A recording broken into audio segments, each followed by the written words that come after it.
Hello, everybody. All right, let's get seated and start our next session. I'm so happy and honored to be a part of this session because it's really something that everyone is thinking about, is going through, and that is the green transition.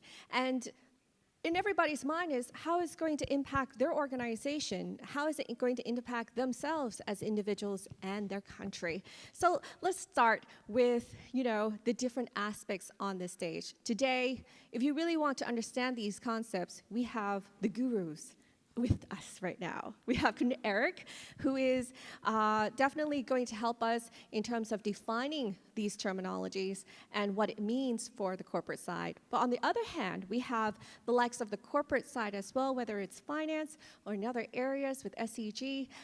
So let's start. All right, Eric. A lot of us probably have seen or heard these terms before, but let's just try to define them today in terms of what we've been mentioning, and that is green jobs. What are green jobs?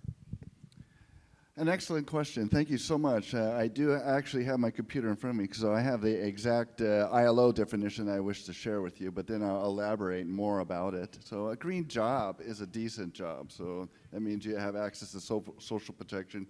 You move away from informality.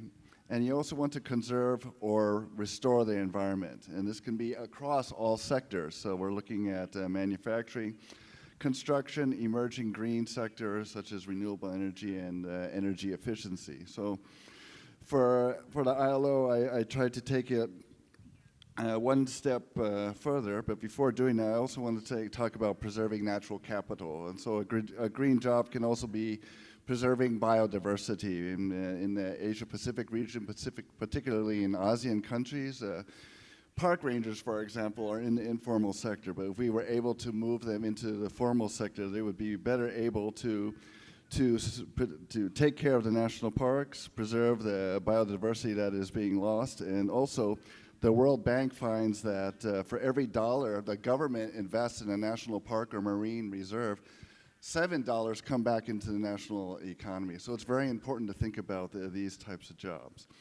And then further, a component of a green job, I try to give components out rather than for countries to get locked into one type of definition. I don't want to see that, because if you get caught up in a definition, then you don't move ahead on trying to green your economy. So another component would be moving away from a dirty industry or process. For the ILO, moving away from, in the garment sector, moving away from dyeing processes that use a lot of toxic chemicals that enter the waterways or expose workers unnecessarily to toxins is one way. And so using natural dyes or using CO2, and carbon capture and utilization.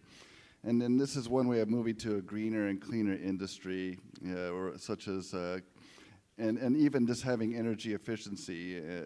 Part of your job description can be enough to start to green the greening process towards a greener economy. And then, of course, a decent job being, once again, a safe job, having social protection, and then the co-benefit of having improved occupational safety and health, because you're no longer being exposed to chemicals or pollutants that were in a process earlier, and by greening your processes, then your occupational safety has improved.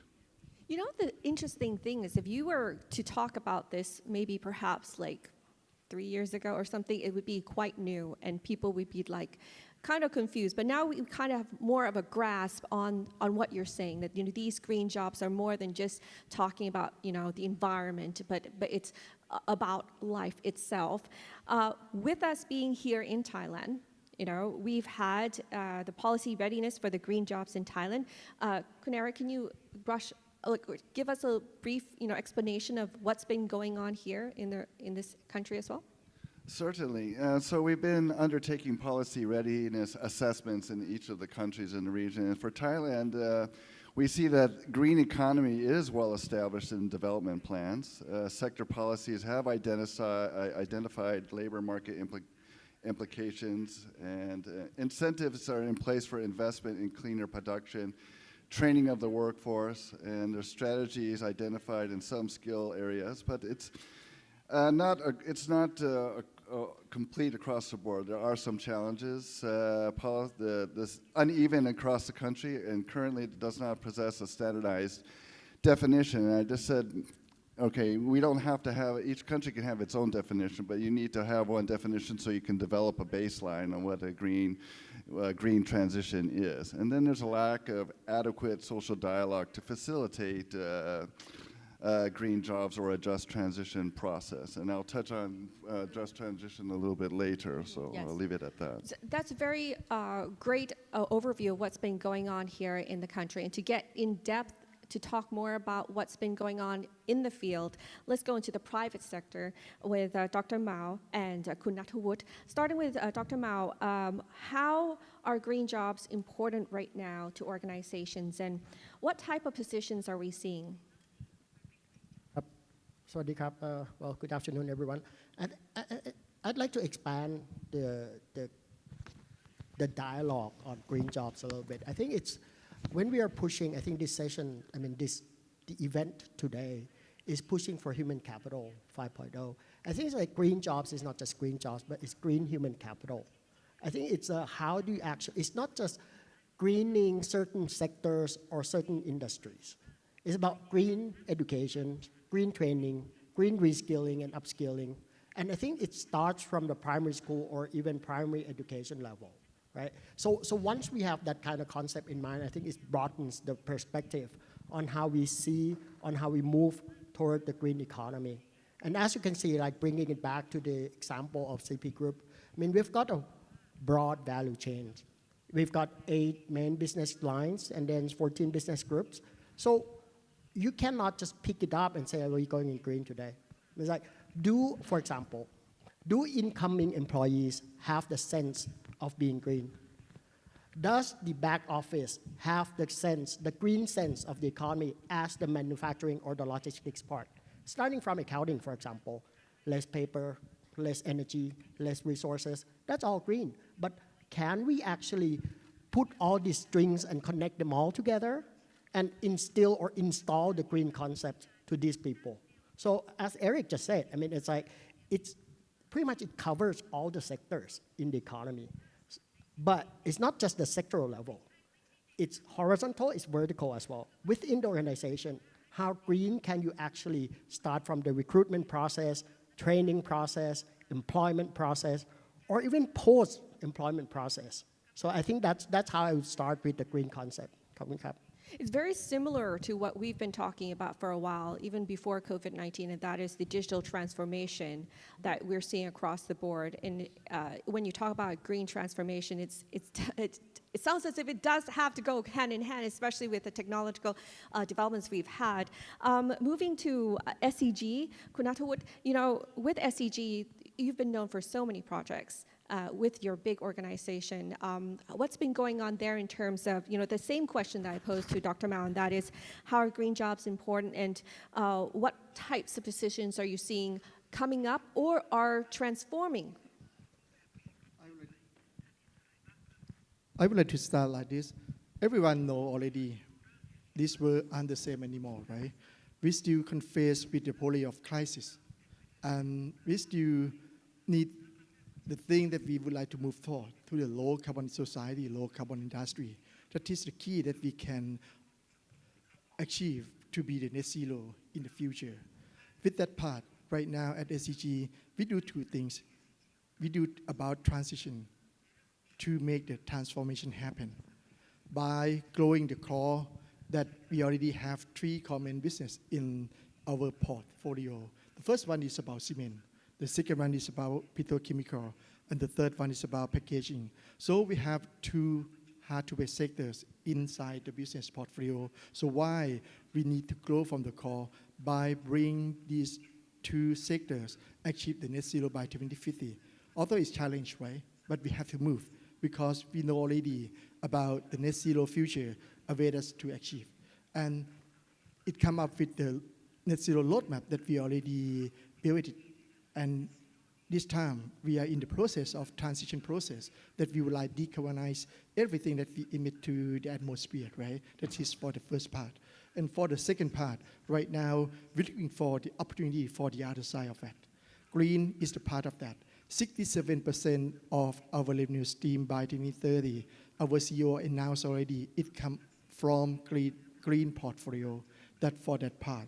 And on the crisis, every crisis, people is quite important for us. We have to help them reskill, upskill, not just for the digitization disruption, right? But for the green and low carbon disruption as well. So we prepare inside SCG before we growing outside. And that is for the first part that we move through the transition. And at the same time, we don't want to leave someone behind. And we want to move together based on just transition, not inside with the value chain that we would like to decarbonize it. We would like to move forward together based on all society that allows us in the operation that we have. Right now, we call ourselves is like our Asian Plus, that we grow from Thailand, right?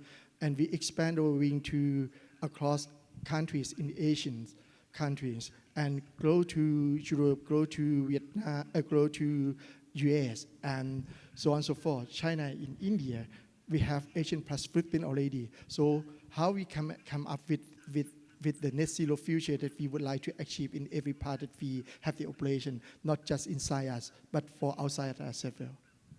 Brilliantly said. And I think that we will touch on some of the issues that you've just teased a bit in terms of, just transition and going forward. But before I get into those areas, we have someone with us who came from Singapore, and we're so happy to have him because, as Eric said, each country does have a specific ecosystem or a specific way, perhaps, that they're going to transform themselves. So it's going to be very interesting to hear from you, Calvin, from HSBC, as to how is it going on in Singapore and the rest of the world. How does the trend of climate green finance emphasize its significance for organizations, and how are we seeing these green jobs components contributing to business capabilities? Yeah. Well, first of all, thank you for inviting me.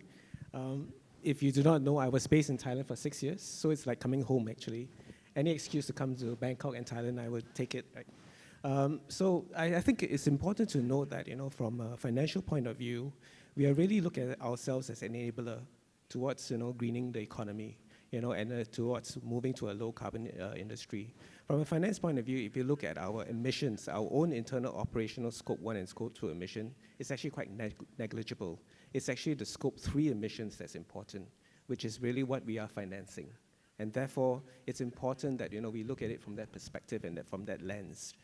So on that front, I think the most financial institutions actually are working with our customers, in terms of looking at two things. One is mitigating the risks that we all have to take, whether it's physical risk or transition risk.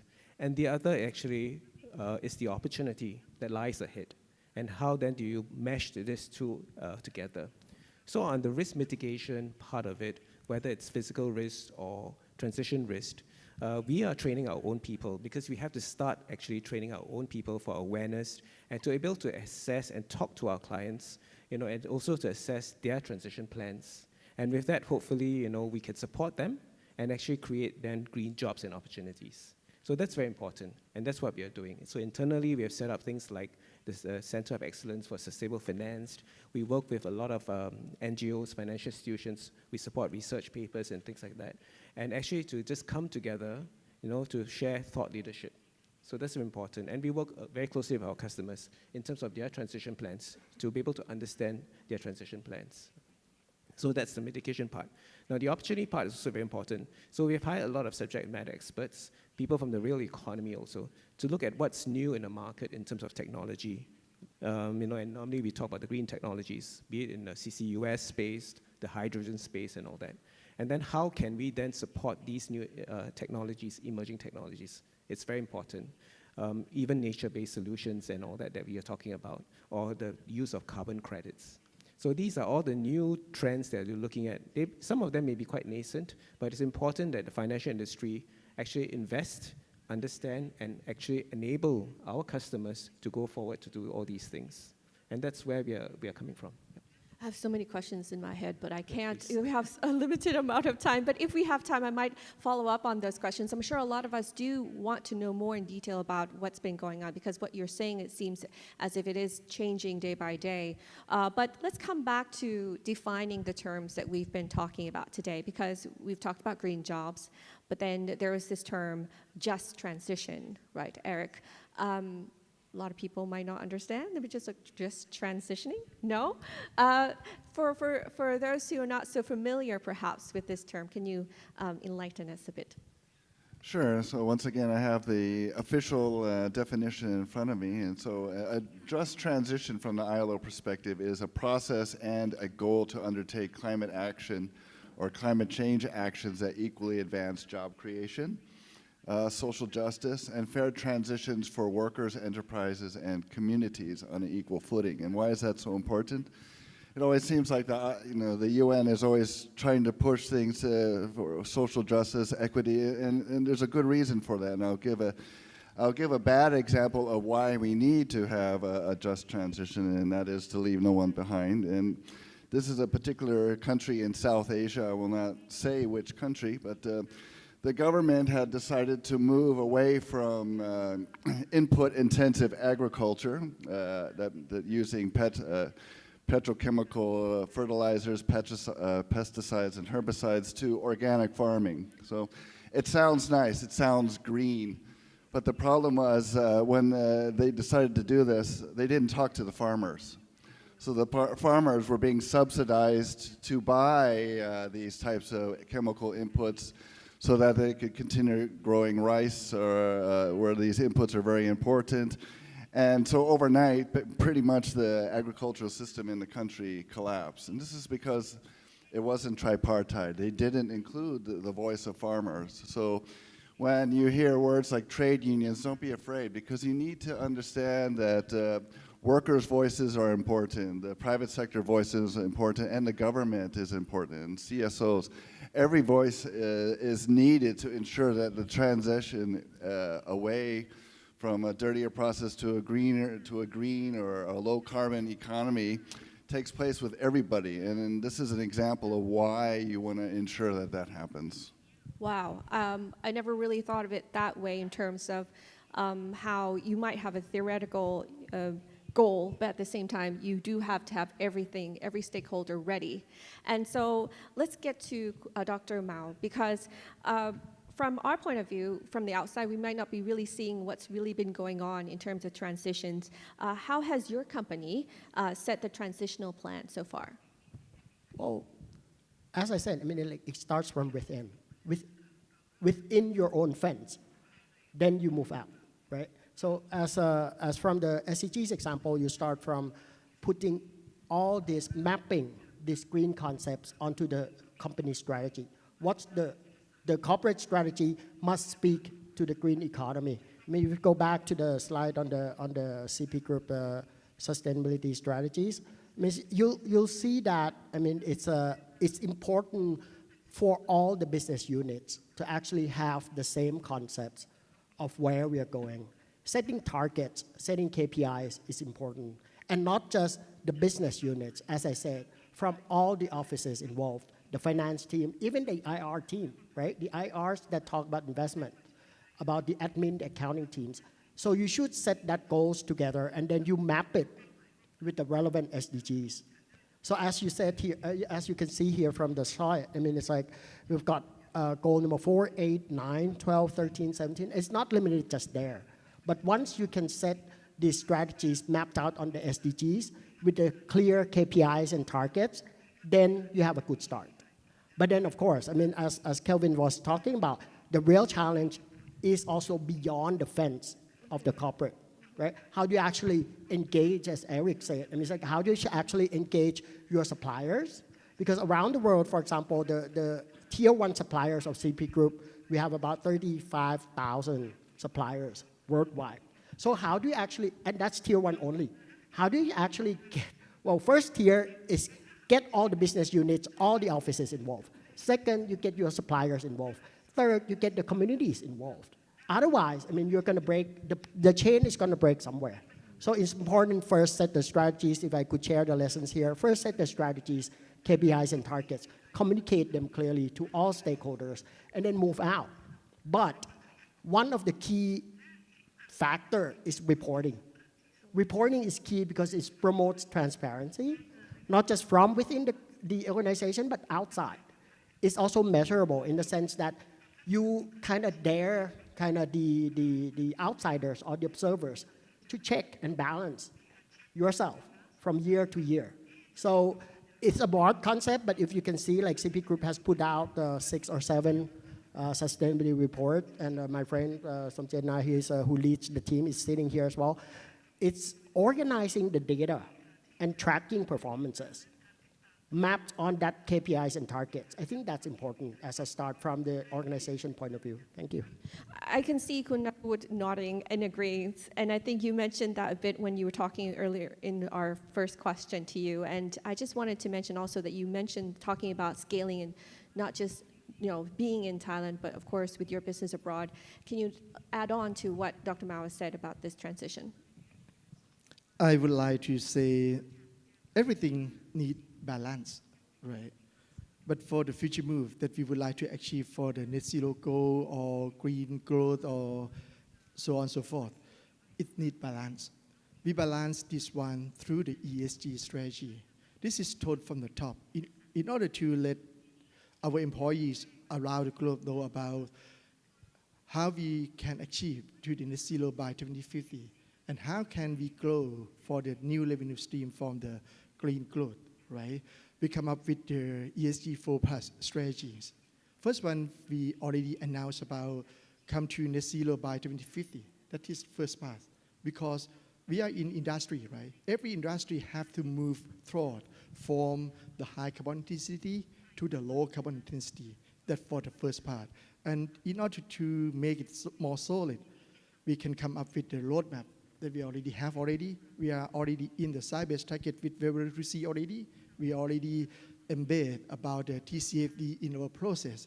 We integrate between sustainability plan and business plan together. And we come up with 3 buckets in order to decide about how we make the investment happen. Like a to do now or do later or decide later, kind of like that. That is for the investment part. That based on the TCFD. But TNFD, we already come up with that by next year. This is the thing that we would like to in line with the framework. But for the second part on that picture that you can see from the screen, it's about Go Green. 67% of that, please back to one slide, please. It's come up from the new portfolio that I showed to you. But with that, renewable energy. Okay, we have the slide again. Recyclable ones in all operation that we have. Petrochemical industry, packaging industry, we already set the target to achieve it by at least 97% of that. But some business already done, but some business are in the pathway of that. That is for the second part. And for the third part is about reduce inequality. We know already that this world needs just transition to move forward together, not just for industrial side, but we need community side as well. That's why we create this strategy to help society live up together, not just for industry, right? But SDG itself cannot do everything. With collaboration, we can move fast and move far. So why we can come up with 4 key things. But in the baseline of that, we need trust to transparency to create along our value chain. That's why we create the ESG 4+ to move the strategy with everyone in our value chain for that part. And in order to make it happen, right now we join with the government side to build the celebrity sandbox in order to test something about the policy side, to test something about new advanced technology to achieve the net zero by 2050. We need some policy support, we need some finance support, and we need some mechanism support for that move forward. So why it come up with this? This is the thing that we already done over 30 years about conserving water from the mountain to the mighty river and to the ocean. We bring everything back to the mother of nature and help the nature back to that part. And we do believe that with the water, it can create everything about the life. So why we can come up with some project that we do with our communities, that we have the operation in every part of Thailand, and expand this showcase and this best practice to other regions of the world as well. Pivoting now from these industries to the finance sector, I think a lot of people are keen as well as to what's been going on with the transition. What are you seeing now? Are you seeing more of a drive, Calvin? Yeah, so sticking to the theme of just transition, which is very important to the finance industry, it's easy for finance industries to just say tomorrow I'm not going to finance any more fossil fuel, and then we turn off the tap, right? And that's the easy way out. But that's really not just transitioning. Because at the end of the day, transitioning means a process that we have to go through that is inclusive to all societies. And in this part of the world, emerging markets and all that, there are a lot of economies and all that where it's very important to have a proper just transitioning. So I'll just give you some example because we talked about the region, right? What the region is doing. So if you are familiar with, this concept of the Just Energy Transition Partnership, that was launched, at COP26 actually. So that was already 2 years. We are now heading to COP28, right? And the first Just Energy Transition Partnership was signed actually in South Africa. And then it was then brought last year to Indonesia and Vietnam. So Indonesia, there was a commitment by the G7 countries mainly, and it's a public and private partnership kind of a thing. HSBC is one of the MOU signers where we'll try to support this from a private sector point of view. And there was a target of 20 billion as a catalytic funding of sorts to promote just transition. And in Vietnam, subsequently, was signed for 15 billion. Now, 20 billion and 15 billion, if you look at the numbers, it's not sufficient for the transition. However, we want to use this as a start to actually crowd in additional funding. But the whole purpose of it is being just is that we understand that in countries like, in this part of the world, we can't just switch out of fossil fuel immediately. We need to actually transition. Even if it says that, you can change everything to renewables overnight, there's the whole grid system that you need to look at. What about the employment, what about the coal mines and all that? And therefore, and I think Eric was just telling me that he's working on the JETP also, right? The Just Energy Transition part of it. So I think that's when all of us need to come together, be it whether it's the financial industry, whether it's the asset owners or the industry, to come together and look at it from a just perspective. The other part of just transitioning I want to say is that, the theme is leave nobody behind. One of the things that we notice also are the SMEs. So the large corporates like SEGs and CPs, you can have an army of professional people and think tanks to look at it from that point of view. But actually it's the SMEs that actually need a lot of assistance and help. And how then can the finance industry and all of us come together and help this? To your point, data is a big problem for us. So we would love to finance SMEs in terms of their transition pathways. But how then, as a financial institutions, do we actually gather data and find the integrity of this data? How do we track and monitor it? It's a big issue because financial institutions are actually now criticized for greenwashing if we don't have proper, data. So what we are doing now is that we're trying to use technology to do this. So we look at it from a portfolio basis. We actually pull in data as much as possible, for ESG data platforms and all that. So just last week at the Singapore FinTech Festival, there was a platform called the Green Print. It's actually not just a Singapore platform. It's actually supposed to be for the region, where they're actually trying to bring in ESG data and all that to pull in. So rather than SMEs having to push data, we try to pull data in, and then work with, companies like CDP and all that for verification and all that. And I feel that that's the way that we should move forward to, in terms of for the SMEs, to help them, to make it as simple as that for them to basically to be able to report, their carbon footprints, their water consumptions and all that. And that will also help companies like CP and SEGs in terms of their supply chain and to measure their scope 3. Yeah, okay, I'm going to pause here because I've said a lot. I'm into what you're saying because I'm nodding as well, because what we are talking about, and it goes back to, Dr. Mao's conversation as well as, SEG and Eric, in terms of how this is not just a very easy fix where it's just green jobs, but this is going to impact people, and this is something that you have to start from the very beginning of, a younger generation perhaps, transforming the older generation that are in sectors that are kind of vulnerable at this time. If you talk about agriculture or SMEs, which is the driving forces of especially Thailand and also this region. So with that in mind, when we take a look at the term of leaving no one behind and moving forward, Eric, can you tell us a little bit about how we can ensure that no one is left behind? Well, thank you for the question. Indeed, it is a challenge to ensure that no one is left behind, because when we're talking about just the coal mining sector, does that mean that we're going to have this linear approach? All of a sudden, everyone that was working in a coal mine, where they actually likely probably had social protections in place and are part of a union, and they moved to something, say, like renewable energy.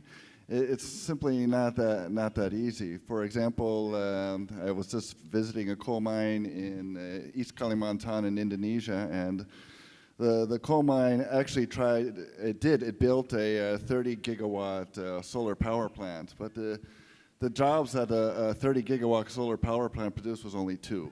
So it's not like you can transition to green energy. It will have to look at circularity, for example. So an area of circularity, since we're moving to a mineral-intensive economy, since we're building more EVs, and you can see the uptake of EVs on the streets here in Bangkok.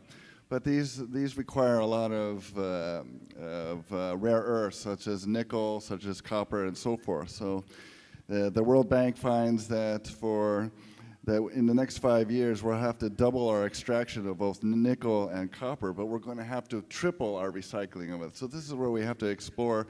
And when we talk about leaving no one behind, where are these jobs going to come from? We just simply cannot reskill or upskill, but we have to identify where the jobs are at. And sometimes when we're talking about being more efficient, we're talking about digital transformation. Digital transformation so far is very important, but it's not necessarily going to create more jobs. So we have to really think outside the box here and look in the areas of circularity. And I think companies like Thai Smile, which is part of the Thai Airways, but I think they're going to become one, is where the company decided to take all the garments that the workers were wearing and convert them into new threads and make new garments. And that's a completely circular economy, and it didn't lose any jobs. It created jobs outside of the company for more workers. So the opportunities are out there. We just have to think outside the box.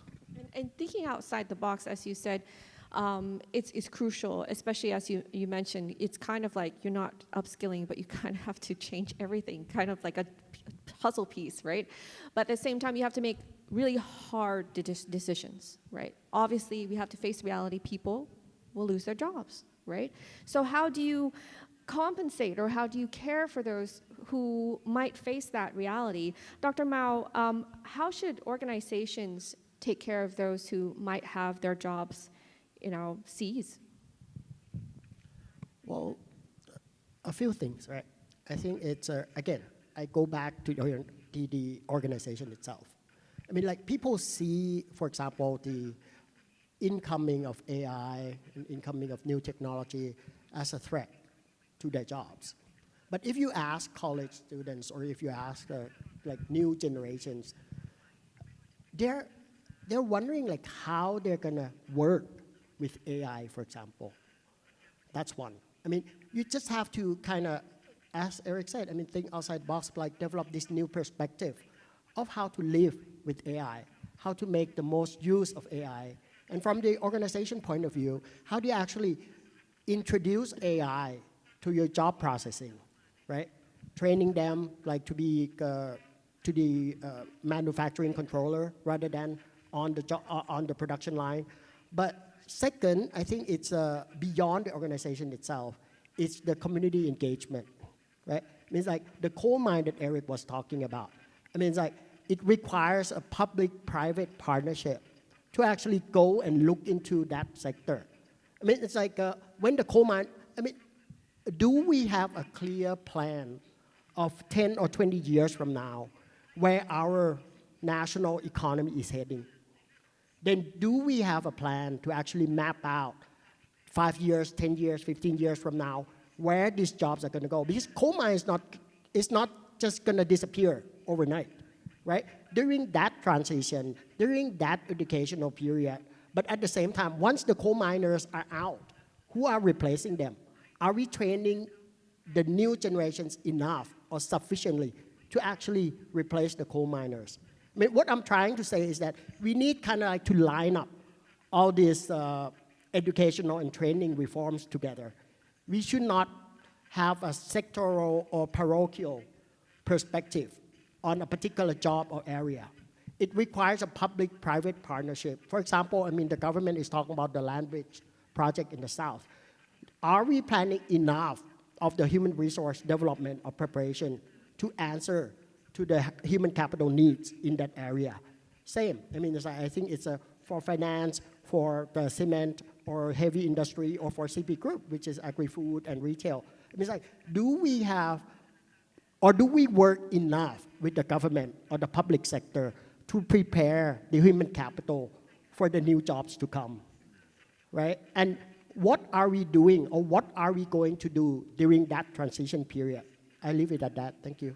You know, Dr. Mao, it's interesting because when you said, you know, what's happening in 5 years or 10 years, nowadays it's like what's happening next year because everything is happening so fast. Kunata, what, with, you know, your explanation of what SCG has been doing over the years, you've faced various challenges, but with this in mind, do you agree with Dr. Mao, or do you have anything to add?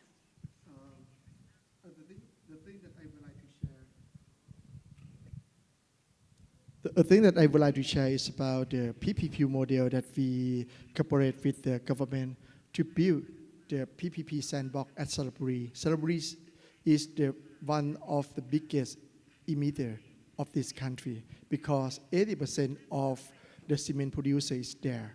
So right now, we join with the government to build a low carbon city according to the PPP sandbox already. But by using the roadmap of the Thailand chapter that we produce right now and stamp in the COP27 by bringing the platform of the Global Cement and Concrete Association that announced the roadmap, the first sector of tar to base sector in COP26, stamp in Thailand. And with that roadmap, we bring the map to the actions.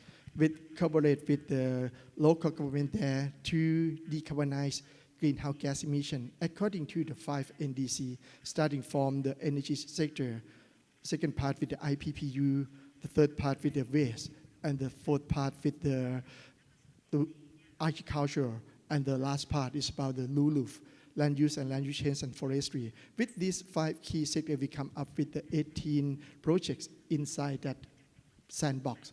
And we do believe that we can unlock and we can taste something to know about how's about the success factor, how's about the learning factor that we can learn from the failure case and bring that case back to the policy side in order to make the policy transition. And at the same time, we know already cement producer grew up in this country, I think over 100 years, right? It's like a mammoth, but it needs the new shape with the CCUS. So with this one, we can bring CCUS technology, we can make a transition of the technology for the low carbon for the cement embed in that area. That is for the second part. But at the same thing that we would like to make it happen is about the market transition and about the process transition to make it more low carbon than this part.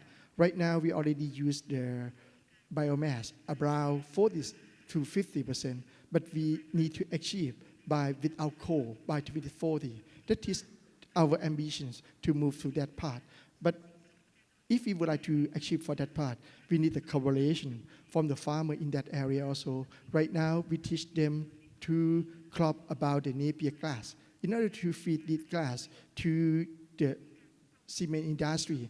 And we do believe that by 2040, we can achieve with that part by bringing this Napier part to transform it to the biocoal and biochar that help us to lift up the heat that we use in the incineration kiln right? That is for the part for the transition, not just ourselves, but for the society allowed in that area as well. That is the part of the just transition that we made. And at the same time, we can bring the reduced inequality initiative from the thing that we already done during the COVID to help the community around that area to get the new job, to get a new income, from create a new revenue to their family through the marketplace that we have in our operation or our peers in the value chain. That is for the part that we not just help for ourselves, but help everyone in the value chain and everyone in the society. Thank you, Kunatawut. Calvin, you kind of mentioned it in terms of how it is important to make sure that everyone is included, but it's quite a challenge, isn't it, in terms of reframing perhaps the position of SMEs, farmers, for an extension of what we've been talking about with this latest round of questions in terms of transition. On your side, with the finance sector, how are you seeing this transition doing right now, and how can we leave no one behind on your side? Yeah, so specific for the finance sector, I think it's important. And the operative word I think I'm hearing from my esteemed colleagues here is that it's about rescaling and retraining and planning. I personally believe that sustainability and as the economy switches to a low carbon economy, there'll be some jobs lost, but I think there'll be more jobs created with new technologies on board. And then it's how then we can actually spot the opportunities and work towards these opportunities, right? CCUS you talked about, right, for the cement and other heavy industry. That's a huge area to go. Hydrogen is another one, Or in Thailand, particularly the EV cars, how then does Thailand position ourselves? And Thailand used to be the Detroit, right, of the East. How does Thailand, take advantage of that? Or agriculture. So I think it's about retraining and looking at opportunities and really plan ahead. And that actually doesn't, to be honest, there's no silver bullet with any organization. It has to be a collective decision amongst the financial institutions, among the corporates and the government to push for this. So I'll give you an example in Singapore on the financial institution side. So as soon as, this whole sustainability finance thing started about, the Monetary Authority of Singapore, actually through the Institute of Banking and Finance, actually set up a task force to look at what are the skills needed to upscale the bankers, in Singapore, not only to serve Singapore, but the region, right? And they came out with 12 different skill sets that they needed. Some thematics, when they look at, for example, carbon credits, nature-based and all that. And then some that is actually basic things like, reporting, financial reporting. How does the new reporting, TCFD, TNFDs, how does it work and all that? And so it's a very forward-looking thing. And then with that, work with the higher institutions to start retraining people and all that. So I believe that we have to look at the opportunity and not look backwards and say, the miners are going to be out of a job. Because then in that case, nothing will move and transition will never happen. So, forward-looking, looking at opportunities and all that, and coming together and collectively coming up with good decision-making. I can't believe we've come towards the end of our conversation. Time flies, doesn't it? But really, I do want to have the opportunity for each of our speakers to give one key takeaway, if you may, for all of our participants here today on our conversation about just green and moving forward and leaving no one behind. Dr. Mao, can you just give a little brief key takeaway of what you want people to know? It's about scope and scale. How you actually get it to include all the relevant actors around the table, from the organization out on the way to the community level. That's one. Scale.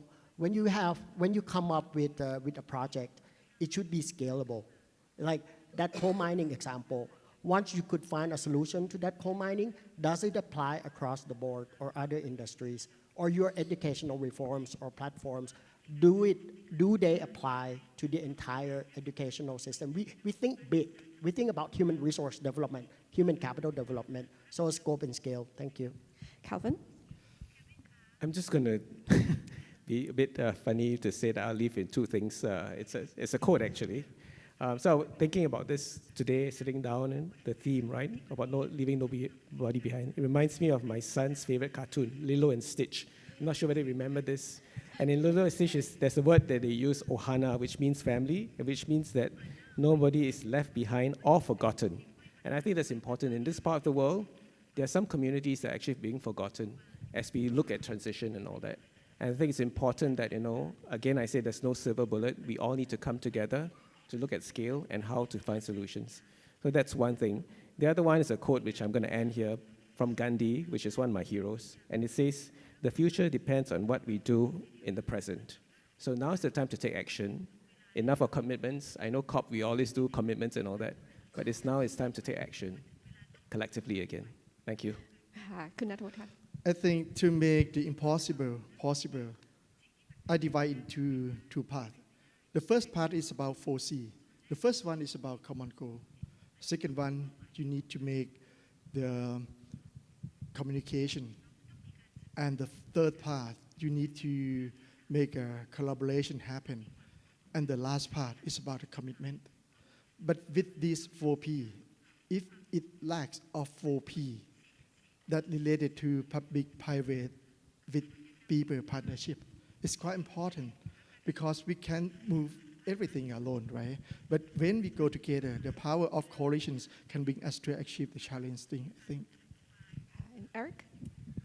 Just to ensure that policy is also implemented, but also that the policy is useful for private sector companies. For example, if a private sector company like Siam Cement wants to increase its use of renewables and wants to sell back to the grid, it should be allowed to do that. That means that the utility should have the proper policies in place that don't restrict the transition to renewable energy, for example. And I think that's very key. And of course, scale. That's something that's constantly, in 20 years, I've seen so many good examples of sustainable development and so forth, but I never see the scale. So that's very key and important.